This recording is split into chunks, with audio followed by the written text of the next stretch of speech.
ভালোবাসা উতলিয়ে পড়ে বিয়ের আগে, কিন্তু বিয়ের পরে মানুষ আর স্ত্রীদেরকে ভালোবাসে না। আমাদের সমাজের মধ্যে আজকে খেয়াল করে দেখেন, অধিকাংশ স্বামী স্ত্রী একসাথে কিন্তু খাবার গ্রহণ করে না, আলাদা আলাদা খাবার গ্রহণ করে। অথচ আল্লাহ রাসূল সাল্লাল্লাহু আলাইহি ওয়াসাল্লাম একসাথে স্ত্রীদের সঙ্গে খাবার গ্রহণ করেছেন যখন বাসায় থেকেছেন। তা আমরা কেন স্ত্রীদের সাথে খাবার গ্রহণ করছি না? কেন আজকে আমাদের পারিবারিক অশান্তি জানেন? মূলত সংসার আছে, স্বামী স্ত্রীর স্বীকৃতি আছে, আন্তরিক হৃদ্যতা আমাদের ভিতরে নেই।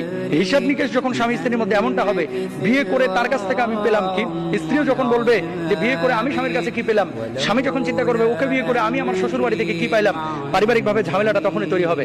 সুতরাং বৈবাহিক অবস্থাটা এটা একটা হৃদ্যতার অবস্থা, ভালোবাসার অবস্থা, মমত্ববোধের অবস্থা।